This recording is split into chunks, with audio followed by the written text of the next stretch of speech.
If you have been lying awake at night, staring at the ceiling while your mind races through 1,000 unfinished thoughts, then what you are about to experience in the next few minutes might be the most important thing you do for your body today.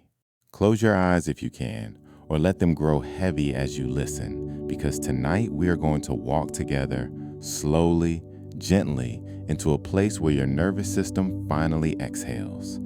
There is a reason you are here. Somewhere inside, you knows that rest has been slipping away, that the quality of your sleep has not been what it used to be, and that no matter how tired you feel, your mind refuses to switch off. This is not a flaw in you. It is simply a nervous system that has forgotten how to unwind, and what it needs is not more willpower, but a guided path back to calm. So let this be that path. Let every word that follows be a small step down, a staircase that leads deeper and deeper into rest, until sleep arrives on its own, the way it did when you were a child, without effort, without struggle, without a single thought standing in its way. Before we begin the techniques themselves, it helps to understand, in simple terms, what is actually happening inside your body when sleep refuses to come. Your nervous system operates in two broad modes. One is called the sympathetic mode, which is your alert, active, ready for danger state. It is the mode that kept your ancestors alive when a predator rustled the grass nearby. It speeds up your heart, tightens your muscles, sharpens your senses, and floods your blood with stress hormones so that you can fight or flee. The other mode is called the parasympathetic mode, sometimes nicknamed the rest and digest state. This is the mode where your heart rate slows, your muscles loosen, your breathing deepens, and your body finally believes it is safe enough to let go of consciousness and drift into sleep. The problem for most people today is not a lack of tiredness. Most people are exhausted. The problem is that their nervous system is stuck in the sympathetic mode, the alert mode, long after the actual danger, if there ever was one, has passed. The emails, the notifications, the arguments replayed in the mind, the to-do lists that never end, the blue light from screens, the caffeine lingering in the bloodstream, all of these keep the sympathetic mode switched on well into the night. Your body is exhausted, but your nervous system has not received the message that it is safe to rest. This is exactly what relaxation techniques are designed to do. They are not magic. They are simply reliable signals, physical and mental cues that tell your nervous system gently and repeatedly that the day is over, the threats are gone, and it is safe now to switch from alert mode into rest mode. Every technique you are about to learn works on this same principle, whether it is a breathing pattern, a muscle release, or a guided visualization. Each one is a message sent to your body that says, you can let go now. Let us begin with the breath, because the breath is the fastest, most direct way to speak to your nervous system. Unlike your heart rate or your digestion, your breathing is one of the few bodily functions you can consciously control, and because of this, it acts like a remote control for your entire nervous system. When you breathe quickly and shallowly from your chest, you are unconsciously telling your body that something is wrong, that you need to be ready to move fast. This is why anxious people often breathe in short, shallow gasps without even noticing. But when you slow your breath down, when you make your exhale longer than your inhale, you are sending the opposite message. You are telling your nervous system, there is no danger here.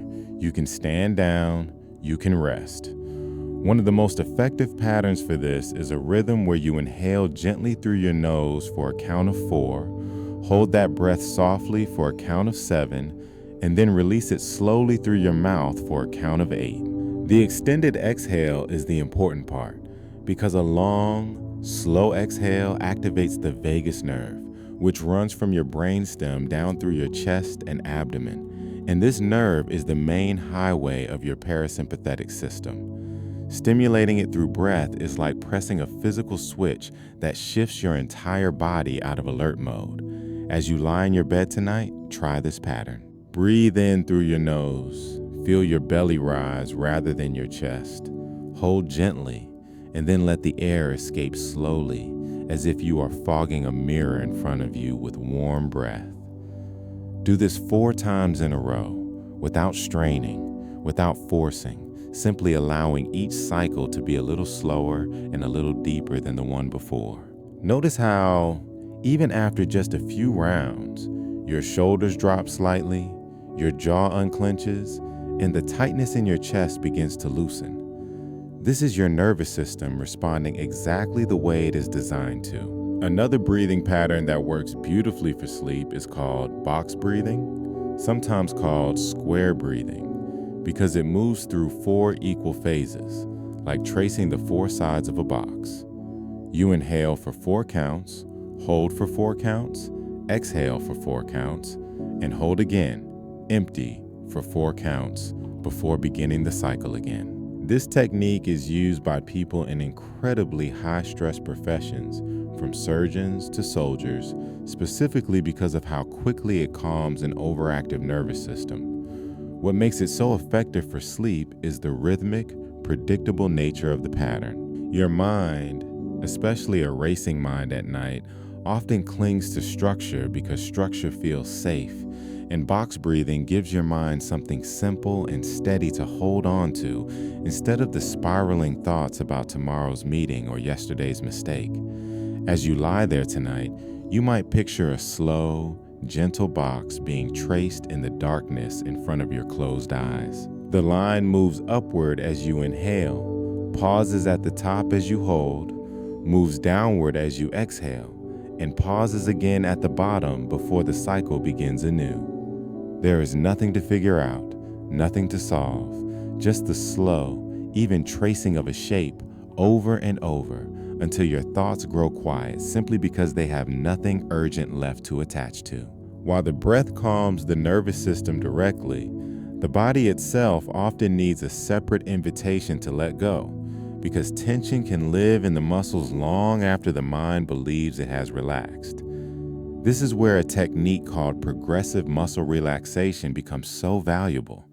The idea is simple, almost deceptively so. You deliberately tense a group of muscles for a few seconds, and then you release them completely, noticing the wave of relief and looseness that follows. The reason this works is rooted in basic physiology. Muscles that have been tensed and then released relax more deeply than muscles that are simply told to relax without first being tensed. It is similar to the way a stretched rubber band settles into a looser state once the stretching stops, compared to a rubber band that was never stretched at all. Tonight, as you lie in bed, you can begin this journey at your feet. Curl your toes tightly, hold that tension for about 5 seconds, and then let them fall loose and heavy. Feel the difference between the tightness and the release. Move upward to your calves, tightening them as if you were standing on your toes, holding and then releasing, letting them sink into the mattress. Continue to your thighs, clenching them firmly, holding and letting go. Move to your abdomen, drawing it in tightly, holding and releasing it outward into softness. Bring your attention to your hands, making tight fists, holding, and then opening your fingers slowly, feeling them rest, heavy and warm. Tense your arms, drawing them close to your body, holding and releasing them to fall gently at your sides. Raise your shoulders up toward your ears, holding the tension there, and then let them drop, feeling them sink lower than before. Scrunch your face, your forehead, your eyes, your jaw, all tighten together, and then release, letting your face go smooth and soft, your jaw slightly parted, your tongue resting easy in your mouth. By the time you reach the top of your body, most people notice their entire physical self feels heavier, warmer, and more sunken into the bed than when they began. This heaviness is not a coincidence. It is the signature of a body that has been given permission through direct physical instruction to let go of the tension it has been carrying since the moment it woke up this morning.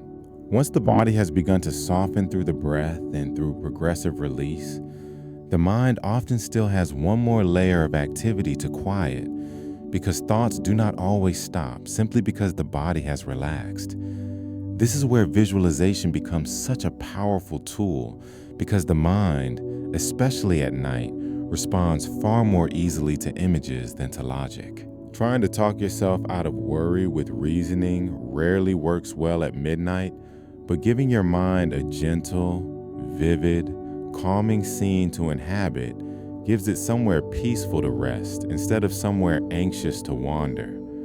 One of the most effective visualizations for sleep is imagining a place that is entirely safe, entirely yours, a place where nothing is required of you and nothing can go wrong. Picture yourself lying in a small wooden boat, drifting gently on a still, warm lake at dusk.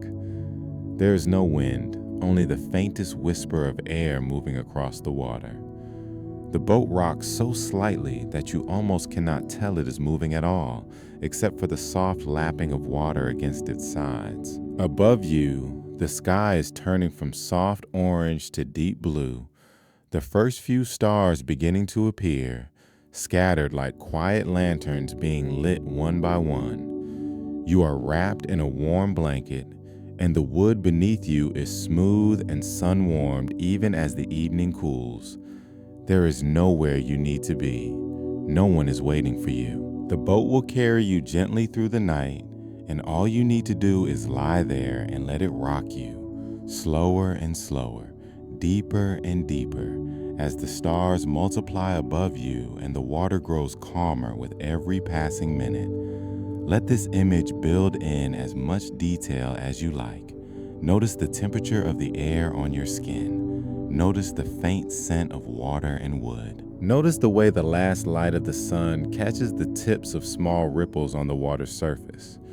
The more textured and sensory the visualization becomes, the more completely your mind settles into it, because a mind that is busy noticing gentle details is a mind that is no longer busy worrying about tomorrow. Another visualization that works remarkably well for people whose minds tend to race through lists and responsibilities is the image of a house with many rooms, each one representing a worry or a task, and the deliberate act of walking through that house and closing each door behind you. Picture yourself standing in a long hallway, warmly lit, quiet, carpeted so that your footsteps make no sound. On your left and right are doors, each one slightly open, each one representing something on your mind, an email you have not answered, a conversation you need to have tomorrow, a decision you have not yet made. As you walk down this hallway, you reach out and gently close each door, one at a time, feeling the soft click of the latch, watching the sliver of light disappear as the door seals shut. You are not abandoning these things forever. You are simply setting them down for the night, trusting that they will still be there tomorrow, waiting patiently behind their closed doors, ready to be opened again when you are rested and capable of handling them properly. With every door you close, the hallway grows quieter, calmer, until at the very end you find a final door, one that opens instead of closes, leading into a soft, dim bedroom filled with the gentlest light, a bed already turned down and waiting for you, sheets cool and inviting. You step inside, and this door, unlike the others, you leave open just a crack, because this is the room where nothing is required. This is the room built entirely for rest, and here, finally, you can let everything else go. Sound is another remarkable channel through which relaxation reaches the nervous system, often more powerfully than most people realize, because hearing is one of the last senses to fully quiet down, even as the rest of the body drifts toward sleep. This is why certain sounds, particularly low, slow, repetitive, and predictable ones, can be so effective at guiding a person into rest, while sudden or unpredictable sounds tend to keep the nervous system on alert. Think of the sound of gentle rainfall against a window, steady and unhurried, never sudden, never sharp. Think of slow ocean waves rolling in and receding at an even, unbroken pace. Think of a distant, soft rumble of thunder, far enough away that it carries no threat, only a deep, warm vibration that seems to settle into the chest. These sounds work because they mimic the kind of environment in which the human nervous system evolved to feel safe, an environment without sudden danger, without sharp or jarring noise, only the steady hum of a world moving along exactly as it should. If you close your eyes right now and imagine the sound of soft rain, notice how your breathing naturally begins to match its rhythm, how your shoulders lower slightly, how your jaw softens. This is not your imagination playing tricks on you. It is your nervous system recognizing a pattern it has trusted for a very long time and responding accordingly by lowering its guard. Alongside sound, the practice of a body scan offers one of the gentlest ways to travel through relaxation without requiring any tensing or active movement at all, which makes it especially useful once you are already lying still and simply want to deepen the calm you have already built. A body scan involves slowly and deliberately bringing your attention to each part of your body, one at a time, not to tense it, but simply to notice it, and in noticing it, to release whatever tightness happens to be there. Begin at the crown of your head. Simply notice it. Is there any tension in your scalp? If so, imagine it melting, like warm wax softening under gentle heat. Move to your forehead, noticing any furrow or tightness, and imagine it smoothing outward, like a wrinkle being gently pressed flat by a warm hand. Move to your eyes, feeling the muscles around them soften, your eyelids growing heavier as though small, warm weights have been placed upon them. Move to your jaw, letting it hang slightly open, teeth no longer touching, tongue resting soft and low in your mouth. Move down through your neck, feeling it lengthen and loosen against the pillow. Continue to your shoulders, imagining them melting downward and outward, spreading wide and heavy. Move into your upper arms, then your forearms, then your hands, feeling each part grow warm and loose, fingers slightly curled, palms open and relaxed. Bring your attention to your chest, noticing the natural rise and fall of your breath without trying to change it. Move to your stomach, feeling it soften with each exhale. Continue into your lower back, imagining it sinking deeper into the mattress with every breath. Move through your hips, then your thighs, then your knees, then your calves, then finally your feet and your toes. Each part in turn simply noticed, simply allowed to be heavy, warm, and still. By the time this slow journey reaches your toes, most people find that their entire body feels as though it has sunk several inches into the bed, held gently by gravity, no longer holding on to anything at all. There is also enormous power in learning to relate differently to the thoughts that arise once you are lying in the dark. Because for most people, the real obstacle to sleep is not the body at all, but the mind's insistence on solving problems at exactly the moment when solving problems is least possible. You may have noticed that the thoughts which visit you at night are rarely helpful. They rarely arrive with clear solutions. Instead, they tend to circle the same worry again and again, replaying a conversation, rehearsing an argument, imagining worst-case scenarios, calculating and recalculating things that cannot actually be resolved while lying in bed at midnight. The mindful approach to this is not to fight these thoughts, because fighting a thought only tends to strengthen it, the way struggling against quicksand only pulls a person deeper in. Instead, the practice is to notice the thought without judgment, to acknowledge it the way you might acknowledge a stranger passing on the street, a brief nod of recognition, and then to let it continue on its way without following it. Imagine your thoughts as leaves floating down a slow-moving stream. Each leaf carries a thought, a worry, a memory, a plan. You are sitting on the bank of this stream, watching the leaves drift past. You do not need to jump into the water and chase after any particular leaf. You do not need to grab it, examine it, argue with it, or carry it back to shore. You simply watch it appear, drift into view, and drift away again, replaced by the next leaf and the next, each one arriving and departing in its own time. When you notice your mind has jumped into the stream and started following a leaf, swimming after some worry about tomorrow, gently, without frustration, without self-criticism, simply climb back onto the bank and resume watching. This will likely happen many times, and that is completely normal. The goal is not to stop your thoughts from appearing. It is simply to stop granting them a demand for your full attention, and each time you return to watching rather than following, you strengthen a kind of mental muscle that makes sleep more and more accessible. Closely related to this is the practice of gently naming what you are grateful for, not as a forced exercise in positivity, but as a way of directing your mind's attention toward a state that is fundamentally incompatible with anxiety. It is very difficult for the nervous system to remain in high alert while genuinely, slowly savoring something you appreciate.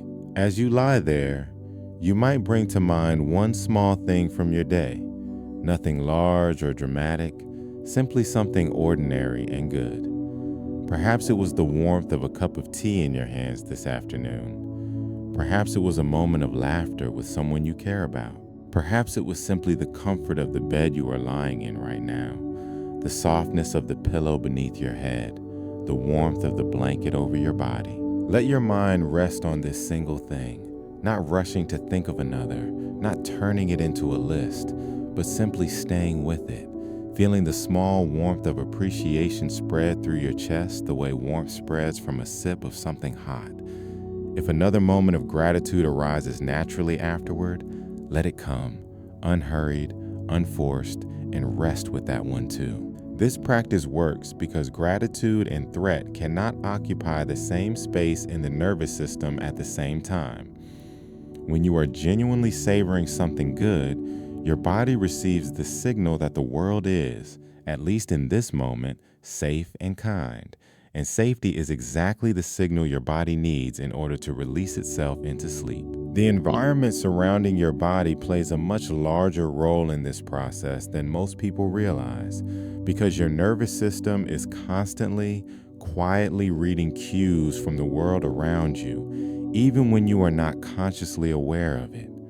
Darkness itself is one of the most powerful of these cues. Your brain contains a small structure that acts almost like an internal clock, and this structure relies heavily on light and darkness to determine what time it believes it is. When your eyes detect darkness, this internal clock begins releasing a hormone that promotes sleepiness, preparing your body for rest. But even small amounts of light, especially the blue tone light from phone screens, televisions, or bright overhead bulbs, can interrupt this release and delay the arrival of sleepiness, sometimes by an hour or more. This is why, as you move through your evening, dimming the lights around you, even an hour before you intend to sleep, can make an enormous difference. Picture your evening lighting like a slow sunset happening inside your own home. Bright light in the early evening gradually softening into warmer, dimmer light as the night goes on, until by the time you are ready to lie down, the room is nearly dark, lit only by the faintest glow, if any light at all. Temperature matters as well, perhaps more than people expect. The body's natural process of falling asleep is accompanied by a slight drop in core temperature, and a room that is cool rather than warm supports this drop rather than fighting against it. Many people sleep far better in a room that feels almost too cool when they first lie down, because the coolness of the air against a warm blanket creates exactly the contrast the body is looking for as it settles into rest. Sound, too, shapes the environment. In a room that is either silent or filled with a steady, unchanging sound, like a fan, or the previously mentioned rainfall, tends to support deeper rest than a room with unpredictable noise.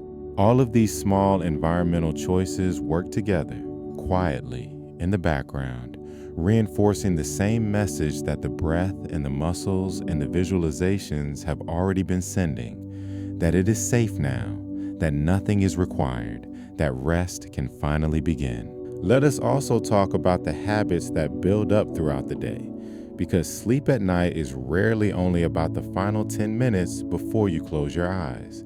It is, in many ways, the final result of everything that happened in the 16 or 17 hours before it. Caffeine, for instance, has a much longer reach than most people assume. The stimulating effects of a single cup of coffee can linger in the bloodstream for 6 hours or more, meaning that a cup enjoyed in the middle of the afternoon may still be quietly interfering with your ability to fall asleep well past midnight. This does not mean caffeine must be eliminated entirely, but understanding its long tail helps explain why some nights feel harder than others, even when nothing else seems different. Similarly, the timing and intensity of exercise plays a role. Movement during the day, especially in the morning or early afternoon, tends to support deeper sleep at night, partly because it helps regulate the same internal body clock that light and darkness influence, and partly because physical exertion creates a natural appetite for physical rest. However, very vigorous exercise too close to bedtime can have the opposite effect, temporarily raising the body's core temperature and stimulating the nervous system at exactly the moment it should be winding down. A gentle walk in the evening or slow stretching before bed tends to support relaxation far better than an intense workout in the final hour before sleep. The food and drink consumed in the evening hours also shapes how easily the body lets go into rest. A heavy, rich meal eaten very close to bedtime forces the digestive system to remain active and energized precisely when it should be slowing down alongside everything else, sometimes causing discomfort that keeps a person tossing rather than settling. Alcohol, often mistakenly believed to help sleep because of its initial sedating effect, actually tends to fragment sleep later in the night, pulling a person out of the deeper, more restorative stages of rest and into lighter, more easily disrupted sleep during the second half of the night. None of this is meant as a rigid set of rules to follow with anxiety of their own, because ironically, anxiety about doing sleep correctly is itself one of the most common reasons sleep becomes difficult. Rather, these are simply pieces of understanding, gentle knowledge that can inform the choices you make during the day, so that by the time night arrives, your body has already been given every reasonable advantage in its effort to rest well. One idea worth sitting with for a moment is the concept of a consistent wind-down routine, a sequence of small, repeated actions performed in roughly the same order each night, because the human nervous system responds powerfully to ritual and repetition. Just as a small child often settles more easily into sleep after the same bedtime story, the same warm bath, the same goodnight routine repeated night after night, an adult nervous system responds similarly to its own version of ritual. This might mean dimming the lights at the same time each evening, followed by a few minutes of gentle stretching, followed by the breathing exercises described earlier, followed finally by lying down in bed with the visualization of your choosing. The specific order matters less than the consistency of it, because each repetition teaches your nervous system more and more deeply that this particular sequence of actions reliably precedes sleep, until eventually the very beginning of the routine, the dimming of the lights, the first slow breath, becomes itself a signal that begins the process of relaxation before you have even reached the final step.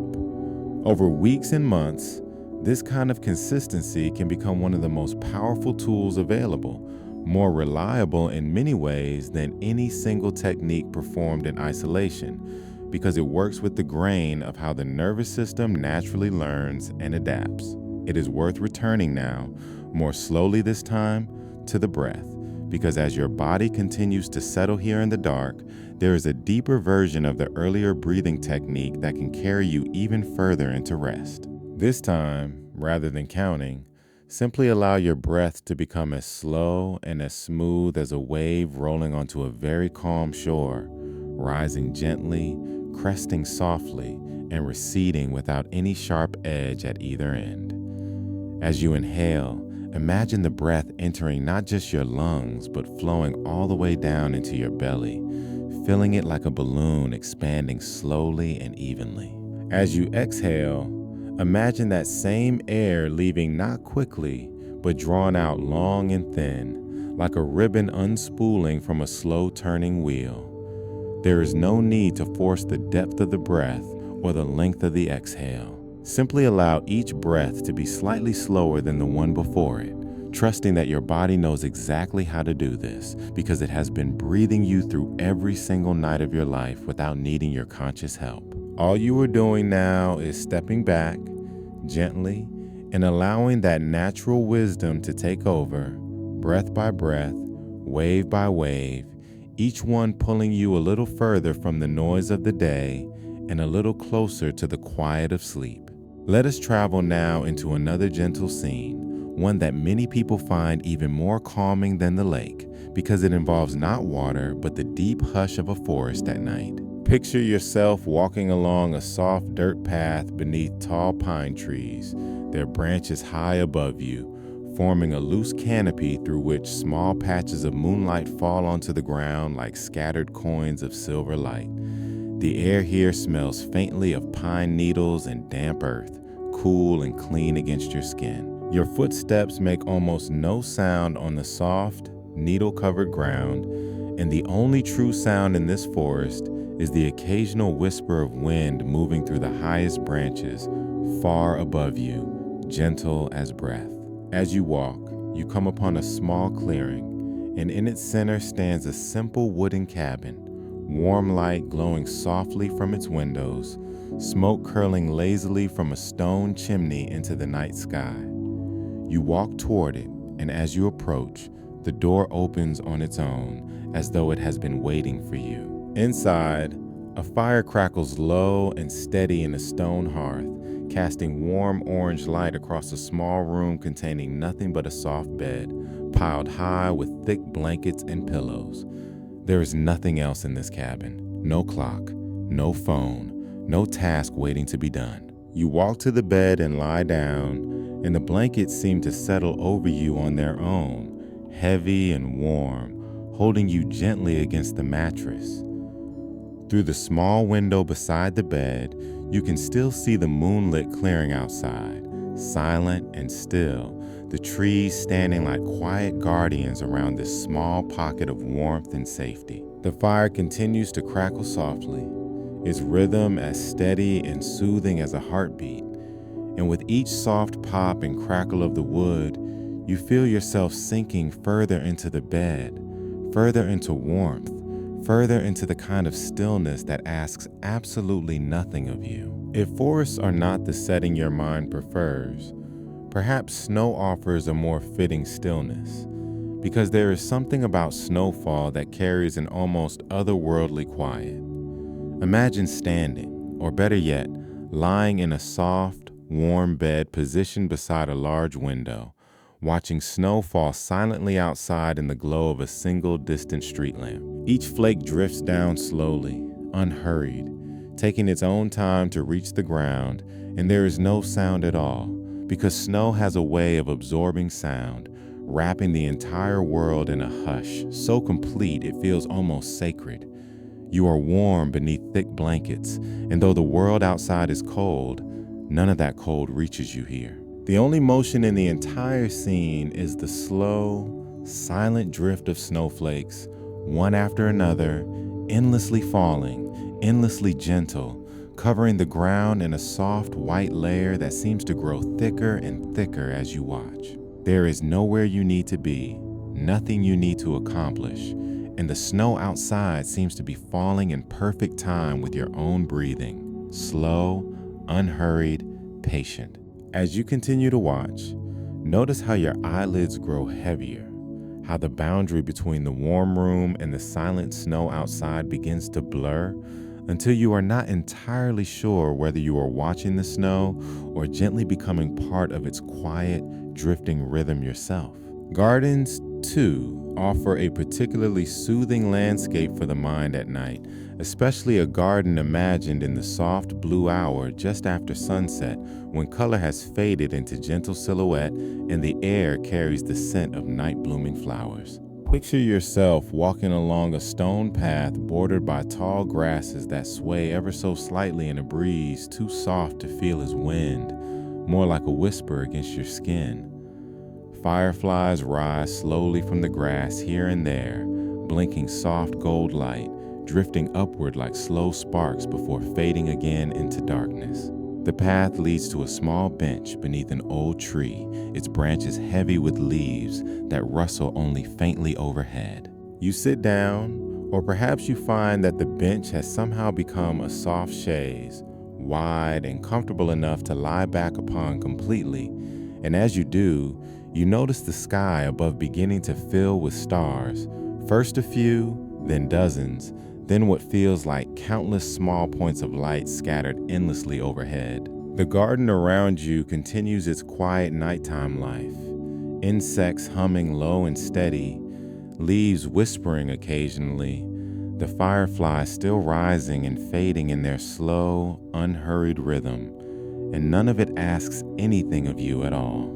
You are simply here, held by the bench, held by the garden, held by the enormous quiet sky above, and with every breath you take, you settle a little further into this gentle, living stillness. There will be nights, and it is worth speaking honestly about this, when you fall asleep easily enough at first, only to wake somewhere in the middle of the night, mind suddenly alert, thoughts arriving quickly and unwelcome, as though they had been waiting just outside the door of your sleep for the chance to rush back in. This experience is far more common than most people realize, and it does not mean something has gone wrong. Sleep naturally moves through cycles throughout the night, and it is entirely normal for a brief window of wakefulness to occur between these cycles. The difficulty arises not from the waking itself, but from the reaction to it. The moment when a person glances at the time, feels a jolt of worry about how many hours remain before morning, and in that worry, accidentally flips the nervous system straight back into alert mode. If this happens to you, the most important thing to remember is that you do not need to solve this moment. You do not need to check your phone. You do not need to calculate anything. You simply need to return, gently and without frustration, to the same tools you have already been using. Begin again with a slow breath, 4 counts in, 7 counts held, 8 counts released. Return to the image of the boat on the lake, or the cabin in the forest, or the snow falling outside the window, picking up exactly where you left it, as though no time has passed at all. Remind yourself, quietly, that waking briefly in the night is simply part of how sleep naturally works, not a sign of failure, and that your body is fully capable of drifting back into rest, the same way it did the first time, if only you allow it the same gentle conditions. Sometimes, when thoughts are especially persistent, a technique called counting backward can offer the mind something simple enough to hold on to without providing the emotional charge that ordinary worries carry. Rather than counting sheep, which for many people has lost its calming power through overuse, try counting backwards slowly from 100, but with a specific instruction to picture each number as though it is being drawn slowly in soft, glowing light against the darkness behind your closed eyes, and to let each number dissolve gently before the next one begins to form. 100 appears, glowing softly, then slowly fades. 99 appears in its place, equally soft, equally slow, and fades in turn. There is no need to rush through these numbers, and there is no need to reach 0. Most people find that somewhere in the descending numbers, perhaps in the 80s, perhaps in the 70s, the numbers themselves grow harder to picture clearly. The mind grows foggier, thoughts grow slower, and sleep arrives quietly in the space between one fading number and the next one that never quite fully forms. This technique works precisely because counting requires just enough attention to crowd out anxious thoughts, without requiring so much attention that it becomes its own source of alertness. Let us bring several of these threads together now, weaving them into one longer, continuous journey. Because sometimes what helps most is not a single technique practiced in isolation, but a slow, unbroken sequence that moves naturally from one into the next. Begin, as we did before, with the breath. Inhale slowly through your nose for a count of 4, feeling your belly rise. Hold gently for a count of 7. Release slowly through your mouth for a count of 8, feeling your body soften as the air leaves you. Do this 3 or 4 times, allowing each cycle to grow a little slower, a little deeper than the one before. As your breathing settles into this slow rhythm, bring your attention down to your toes and curl them tightly for a few seconds. Then release them, letting them fall loose and warm. Move this same tensing and releasing slowly upward through your calves, your thighs, your abdomen, your hands, your arms, your shoulders, your face, pausing briefly at each area, tensing gently, then releasing completely, feeling the wave of heaviness spread further through your body with each release. By the time you reach the top of your head, allow your breathing to continue its slow, steady rhythm on its own, no longer needing your active attention, simply happening, simply carrying you. Now, with your body loose and heavy and your breath slow, and even allow your mind to travel to whichever place felt most peaceful to you. The lake, the cabin, the snow, the garden, or perhaps some other quiet place entirely, one that belongs only to you, gathered from memories or imagination or some blend of both. Let the details of this place fill in slowly. The temperature of the air, the quality of the light, the small sounds nearby, the texture of whatever surface is holding you. Allow yourself to simply exist within this place, without needing to make anything happen, without needing the story to go anywhere, simply resting inside the stillness of it the way you might rest inside a warm bath. If a stray thought about tomorrow arrives, acknowledge it briefly, the way you might nod to a stranger passing by, and then return your attention to the place you have imagined, to the warmth, to the quiet, to the slow, steady rhythm of your own breath moving in and out beneath it all. Continue breathing this way, resting this way, for as long as you need, trusting that somewhere in this slow, unhurried unfolding, without announcing itself, without any clear moment of transition, sleep will simply arrive, the way it always has, the way it is designed to, quietly closing the distance between wakefulness and rest until there is no distance left at all. There is something else worth addressing directly, because so many people who struggle with sleep also struggle with a particular kind of pressure, the pressure to sleep well, which ironically becomes one of the biggest obstacles standing in the way of actually doing so. If you have ever lain awake specifically worrying about the fact that you are not asleep yet, calculating how many hours remain before your alarm, dreading how tired you will feel tomorrow if sleep does not come soon, you already know how powerfully this kind of pressure can backfire. The nervous system cannot easily distinguish between the fear of not sleeping and any other kind of fear. To your body, worry is worry, and worry activates exactly the alert system that sleep requires you to quiet. This is why one of the most freeing shifts a person can make is to release the goal of sleeping entirely and to replace it with the much gentler goal of simply resting. Resting does not require unconsciousness. Resting only requires lying still, breathing slowly, letting the body be heavy and warm, and allowing the mind to wander through calm images rather than anxious calculations. The beautiful truth here is that rest itself is restorative, even without full sleep, and more importantly, Releasing the pressure to sleep is often exactly what allows sleep to arrive, quietly, almost as a side effect of no longer trying so hard to force it. Tonight, if you notice yourself worrying about whether you are falling asleep quickly enough, try gently reminding yourself that there is nowhere else you need to be, nothing else you need to accomplish, and that simply lying here, warm and breathing slowly, is already enough, is already exactly what your body needs, regardless of when unconsciousness happens to arrive. Self-compassion plays a surprisingly large role in this process as well, because many people carry a quiet harshness toward themselves at night, criticizing themselves for the day's mistakes, rehearsing conversations where they wish they had said something differently, holding on to small failures with a grip that would never be applied so tightly to someone else's mistakes. If you notice this pattern in yourself tonight, try offering yourself the same gentleness you would offer a tired friend who came to you needing comfort rather than judgment.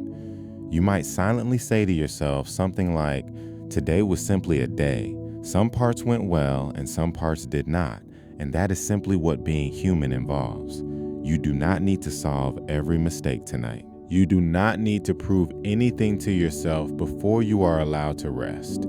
You are allowed to set down the weight of the day exactly as it is, unfinished, imperfect, human, and to rest anyway, trusting that tomorrow will still be there to continue whatever needs continuing, and that a well-rested version of you will meet those tasks far more capably than an exhausted version of you ever could."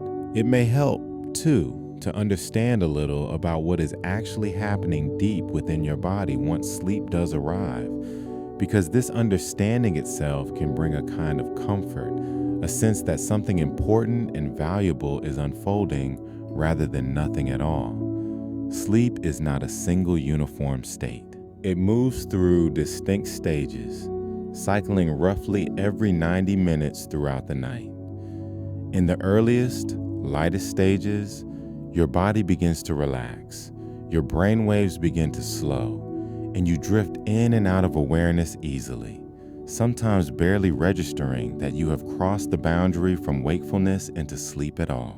From here, your body descends into deeper stages, sometimes called slow wave sleep, where your brain waves slow dramatically, your muscles relax almost completely, and your body begins its most important physical repair work, releasing growth hormone, repairing tissue, strengthening the immune system, and clearing away waste products that accumulate in the brain throughout a busy day.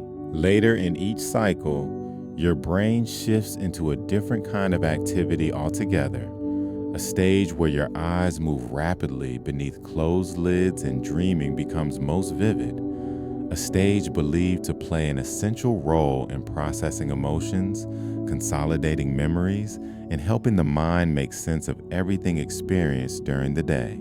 Throughout the night, your body moves through several of these full cycles: deep restorative sleep, more abundant earlier in the night; dream-rich sleep, more abundant, closer to morning. Knowing this, you can trust that even a single full cycle of uninterrupted rest is doing real, tangible, valuable work inside you, repairing your body, organizing your memories, restoring your emotional balance, all while you simply lie still and allow it to happen without needing to consciously participate in any of it beyond giving your body the calm, quiet conditions it needs to begin. Let us take another journey together now, this time aboard a slow-moving train traveling through the night, because there is something uniquely soothing about the imagined rhythm of a train, a rhythm that has lulled travelers to sleep for as long as trains have existed. Picture yourself seated beside a window in a quiet sleeper car, the seat reclined just enough to feel like a bed, a soft blanket draped across your legs. Outside the window, the world slides by slowly in the darkness, distant lights of small towns appearing and disappearing, wide stretches of open field bathed in pale moonlight, the occasional silhouette of trees rushing past and then falling behind. The train moves with a steady, gentle rocking motion, side to side, side to side, accompanied by the soft, rhythmic clack of wheels passing over the joints in the track below, a sound so consistent and so predictable that it becomes almost like a heartbeat you can rest inside of.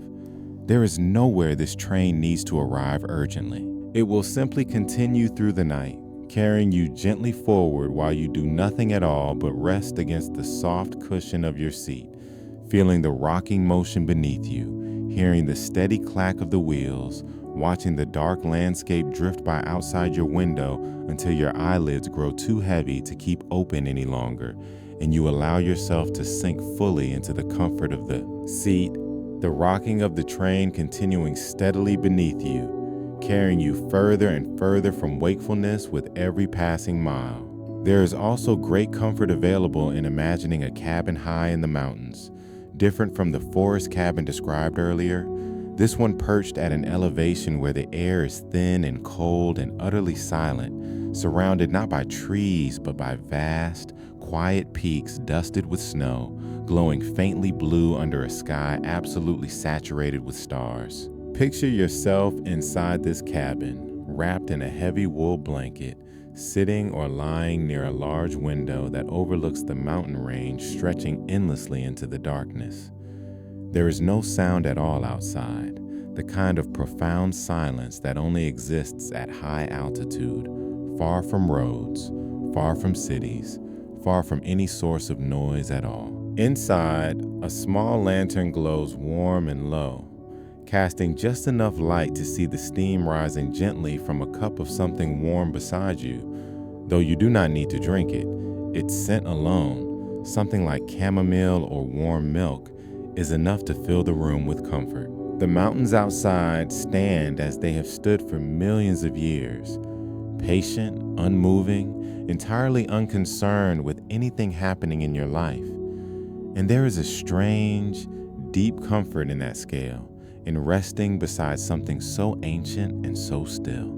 As you continue to look out at the star-filled sky above the silent peaks, feel your own body beginning to match that same ancient stillness, heavy, unmoving, patient, entirely unconcerned with anything beyond this single, quiet moment. For those who find the ocean more soothing than mountains, picture yourself lying on warm sand at the edge of a beach at night, far enough back that the tide cannot reach you, but close enough to hear the waves rolling in with a slow, unhurried rhythm, rising and breaking and receding over and over, a sound that has existed for longer than any living memory and will continue long after this particular night has ended. The sand beneath you still holds a little of the day's warmth, and above you the sky stretches wide and dark, scattered with more stars than city skies ever reveal, a soft band of pale light running through the middle of it, distant and mysterious. The air smells of salt and something faintly sweet, perhaps night-blooming jasmine somewhere behind you along the dunes. There is nothing to do here except listen to the waves, in, out, each one slightly different from the last. None of them urgent, none of them demanding anything, simply continuing their ancient rhythm regardless of whether you are awake or asleep to hear them. Let your own breath begin to match this rhythm, slow and steady, rising like the wave gathering itself, falling like the wave releasing onto the shore, until the boundary between your breathing and the sound of the ocean blurs together into a single, continuous, soothing motion that asks nothing of you at all, except to keep resting exactly where you are. There is a specific technique developed many decades ago called autogenic training, which uses simple, repeated phrases to guide the body into deep relaxation through suggestion rather than active effort, and it pairs beautifully with everything we have already explored tonight. The method involves silently repeating short phrases to yourself, focusing on one part of the body at a time, allowing the words themselves to create the sensation they describe. Begin with your right arm, silently repeating to yourself, "My right arm is heavy. My right arm is heavy. My right arm is heavy," allowing several seconds of quiet attention after each repetition to notice whether any heaviness begins to settle into that arm, even faintly. There is no need to force this feeling. Simply repeat the phrase gently and allow whatever sensation arises to arise on its own. Move to your left arm with the same phrase, then to your right leg, then your left leg, feeling heaviness spreading gradually through each limb in turn. Once heaviness has been suggested throughout your limbs, shift the phrase to warmth instead, silently repeating, "My right arm is warm, my right arm is warm," again pausing to notice, again moving through each limb in turn, right arm, right leg, left leg, allowing warmth to spread alongside the heaviness already present. Finally, bring your attention to your heartbeat, silently repeating, "My heartbeat is calm and steady," allowing your awareness to rest gently on the natural rhythm of your own heart without trying to change its pace at all. Many people find that by the time they reach this final phrase, their body has already grown so heavy and warm that sleep is very close, waiting just at the edge of these last few repetitions. It is worth mentioning a practice that takes place earlier in the evening rather than in bed itself, because so much of what makes sleep difficult begins hours before you ever lie down, specifically in the habit of carrying unfinished mental business straight into the night.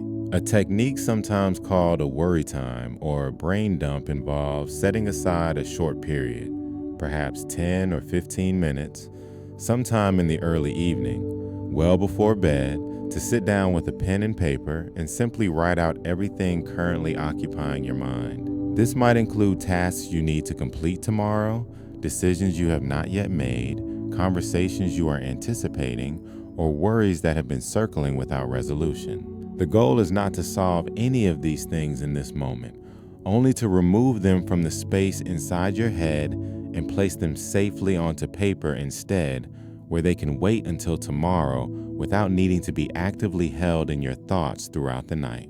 Many people find that once something is written down clearly, their mind releases its grip on it far more easily than when it remains an abstract, floating worry with no fixed place to exist. If new worries arise later in bed, you can simply remind yourself, gently, that you have already given your mind the chance to record everything important, and that anything arising now can wait until tomorrow's designated time, because right now is reserved only for rest. There is a particular kind of nighttime worry that deserves its own attention, because for so many people, the moment their head hits the pillow becomes exactly the moment their mind turns to responsibilities toward other people, toward family, toward the people who depend on them in various ways throughout the day.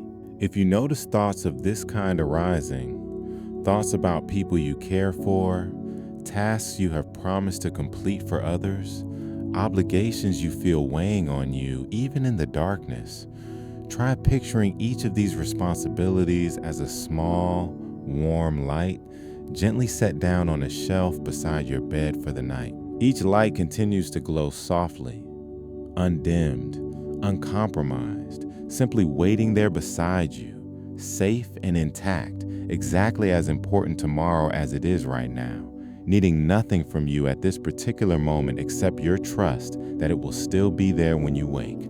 You have not abandoned anyone by resting. In fact, the opposite is true, because a version of you that has slept deeply and fully is far more capable of showing up for the people who depend on you than a version of you running on exhaustion. Setting these responsibilities down for the night beside your bed, like small glowing lights kept safe until morning, is not neglect.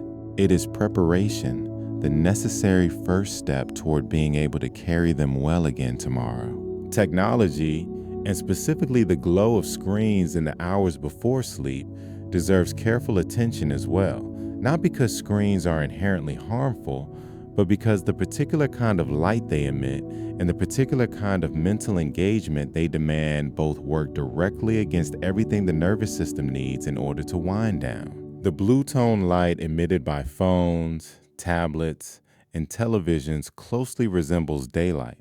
And because your internal body clock relies so heavily on light as its primary signal, exposure to this kind of light in the evening can genuinely confuse your body into believing it is still daytime, delaying the release of the hormones responsible for sleepiness. Beyond the light itself, the content on these screens tends to be mentally stimulating in ways that work against relaxation, whether it is the quick, unpredictable rhythm of scrolling through updates, the emotional intensity of a gripping show, or the simple mental alertness required to read and respond to messages. Even if none of this content feels particularly stressful in the moment, it keeps the mind engaged, active, and processing, exactly the opposite of the quiet, settled state sleep requires. Creating even a modest buffer of time before bed, perhaps 30 minutes, perhaps an hour, during which screens are set aside in favor of dimmer light and quieter activities, gives your nervous system the chance to complete its natural transition into rest mode without fighting against artificial daylight and mental stimulation at the same time. Interestingly, the way you begin your morning has more influence over your ability to fall asleep at night than most people would expect, because your internal body clock relies on a clear, strong signal of daylight early in the day to properly set its rhythm for the following 24 hours. Stepping outside within the first hour or so of waking, even briefly, even on a cloudy day, exposes your eyes to natural light far brighter than almost any indoor lighting. And this exposure helps anchor your internal clock, making it easier for your body to know, many hours later, exactly when nighttime has arrived and sleepiness should begin. People who spend their mornings primarily indoors, under artificial light, often find their internal clock drifts, growing less certain about when day ends and night begins, which can make falling asleep at a consistent time surprisingly difficult, even when they feel exhausted. If you have struggled with sleep for some time, it may be worth considering not only what happens in the evening, but also what happens in the very first hour after you wake, because this seemingly unrelated habit often plays a quiet but significant role in how easily your nights unfold. Physical comfort, too, deserves a moment of attention, because sometimes the mind is perfectly ready to rest, but the body remains subtly uncomfortable in ways that prevent full relaxation without a person even realizing it. Take a moment now, wherever you are lying, to notice the position of your body. Is your neck aligned comfortably with your spine, or is your pillow pushing your head at an awkward angle? Is there tension building in your lower back that a small adjustment might relieve? Perhaps a pillow placed between your knees if you are lying on your side, or beneath your knees if you are lying on your back. Are your hands and arms resting in a position that feels genuinely relaxed, or are they tucked in some way that creates subtle, ongoing strain? Small adjustments here can make a surprisingly large difference, because the nervous system cannot fully release into rest while some part of the body is quietly working to compensate for discomfort, even discomfort so mild it barely registers as conscious awareness. Take a moment to shift, to adjust, to settle into whatever position feels most genuinely supported, most fully held by the mattress and pillows beneath you, because true physical ease is one of the clearest signals you can offer your nervous system that it is safe to let go completely. There is a quiet kind of permission that so many people need to hear at night, and rarely do they hear it clearly enough. So let this be that permission spoken plainly. You are allowed to rest without having earned it through some measure of productivity today. Rest is not a reward reserved only for days when everything went perfectly, when every task was completed, when every message was answered. Rest is a basic biological need, as fundamental as food or water, and your body deserves it regardless of how the day unfolded, regardless of what remains unfinished, regardless of any inner voice that insists you must do more before you are allowed to stop. If a part of you tonight is holding on to tension because it believes rest must be earned, try offering that part of yourself a gentle, honest reminder. You do not need to prove your worth before sleeping. You do not need to complete every task before your body is permitted to heal itself through rest. You are allowed simply because you are a living, breathing person, and living, breathing people need sleep, plainly, unconditionally, without qualification. Let your mind rest now on a series of gentle, quiet affirmations, not as forced positive thinking, but simply as soft, true statements you can allow yourself to receive. My body knows how to rest, even when my mind forgets. Each breath I take is bringing me closer to sleep. I do not need to solve anything else tonight. Tomorrow will still be there, and so will I, rested and ready to meet it. My muscles are heavy, my breathing is slow, and there is nowhere else I need to be but here. Let each of these phrases settle for a moment before moving to the next, not rushing through them like a checklist, but allowing each one to sink in the way a stone sinks slowly through still water, unhurried, inevitable, reaching the bottom in its own time. If your mind wanders away from these words towards some other thought, that is completely fine. Simply notice the wandering and gently guide your attention back, the way you might guide a small child back to a path they had wandered from, patiently, without frustration, without any sense of failure at all. Let us return once more to a visual scene, because the mind often benefits from returning to a favorite image the way the body benefits from returning to a favorite, well-worn blanket. Picture yourself now on a covered porch during a gentle rainstorm, seated in a wide, cushioned chair, wrapped in a soft blanket, a cup of something warm resting nearby, though you need not lift it. The rain falls steadily just beyond the edge of the porch roof, a curtain of soft gray water, each drop catching the faint light from a lantern hanging nearby before disappearing into the dark garden below. The sound of the rain is constant, unhurried, filling the air with a steady, textured hush that makes the porch feel like its own small world, separate and protected from everything beyond it. Occasionally, a slightly larger gust of wind stirs the rain sideways for a moment, and you can smell the clean, mineral scent that rain always seems to bring with it, mixed faintly with wet earth and green leaves.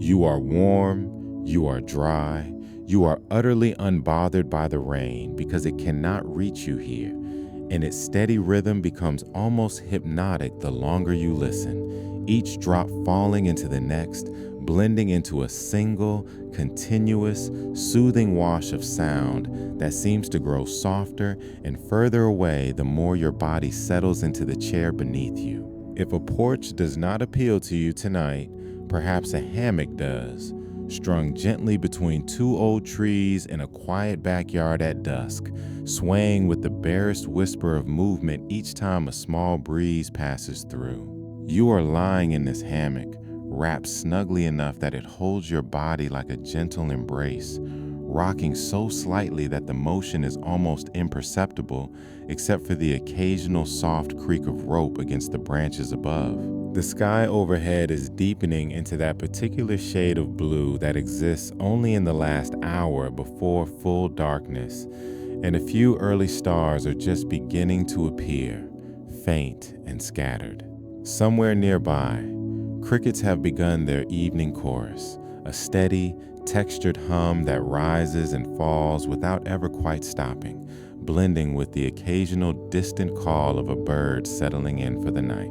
There is nothing to do here except sway, gently, back and forth, feeling the fabric of the hammock hold you securely, feeling the last of the day's warmth still lingering in the air even as the sky continues to darken above you, feeling your entire body grow heavier and looser with each slow, easy sway. One more scene worth visiting tonight is a quiet library, not a place of study or effort, but an imagined library built entirely for rest, its shelves lined with soft, glowing lamps rather than harsh overhead lighting, its floors carpeted so thickly that every footstep disappears into silence. Picture yourself curled into a deep, oversized armchair near a tall window, a thick blanket draped over your legs, the rain or snow falling gently outside the glass, though inside this library it is perfectly warm, perfectly still.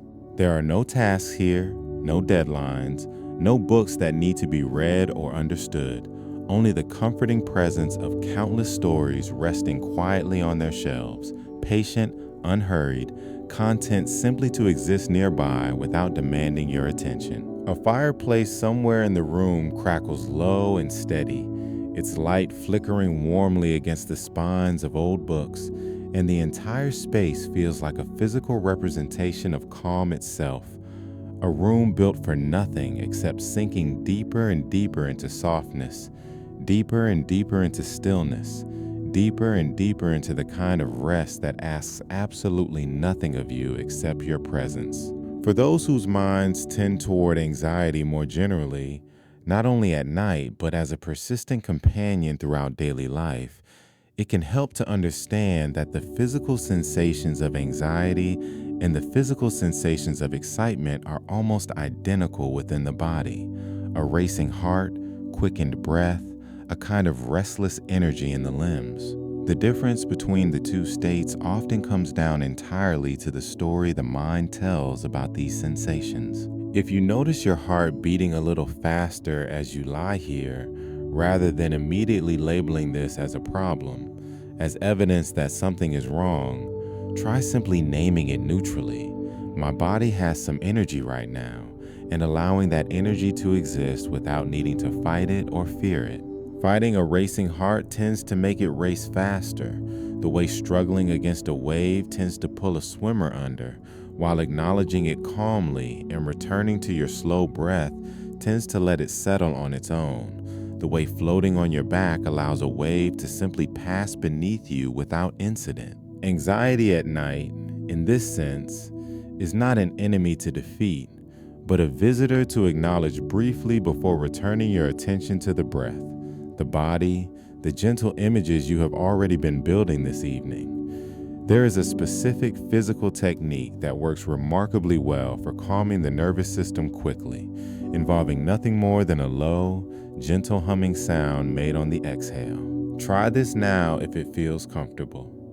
Take a slow breath in through your nose, and as you exhale, allow a soft, low hum to escape through your closed lips, feeling the gentle vibration in your throat, your chest, even your face. This vibration directly stimulates the same vagus nerve responsible for shifting your body into its rest and digest state, and the humming sound itself, being low, steady, and self-generated, carries an inherently soothing quality, similar to the effect of a lullaby, but produced entirely by your own body. Repeat this a few times, breathing in slowly through your nose, humming out gently through your lips, noticing how the vibration seems to loosen something in your chest and throat each time, how your shoulders drop a little further with each hum, how the overall sense of tightness in your body continues to ease with each slow, vibrating exhale. Another sensation worth imagining, especially for those who find comfort in the feeling of gentle pressure, is the weight of a heavy blanket settling across your body, evenly distributed, warm, grounding. Even if you are not currently using a weighted blanket, you can imagine the sensation vividly enough that your nervous system responds similarly. Picture a soft, heavy quilt being laid gently over you, starting at your feet and moving upward, each new section adding a comforting, secure weight across your body. First your legs, then your hips, then your torso, then your shoulders, until the entire quilt rests evenly across you, pressing you gently but firmly into the mattress beneath. This sensation of being held, of being pressed into stillness rather than floating untethered, activates a deep sense of safety in many people, similar to the comfort an infant feels when swaddled snugly. Allow yourself to imagine this weight fully, feeling your body settle beneath it, feeling any last remaining restlessness dissolve into the stillness this imagined weight provides. There is a practice drawn from a tradition of deep relaxation, sometimes called yogic sleep, that involves slowly rotating your awareness through different parts of your body in a specific sequence, not to tense and release as in progressive muscle relaxation, but simply to notice, briefly and lightly, moving quickly enough that the mind stays gently occupied without becoming alert. Begin by silently noting your right thumb, then your right index finger, then your middle finger, then your ring finger, then your smallest finger, moving with light, quick attention across your entire right hand. Continue to your right wrist, your forearm, your elbow, your upper arm, your shoulder. Move to your right hip, your thigh, your knee, your calf, your ankle, your foot, each toe in turn. Then shift to the left side of your body, beginning again at the fingers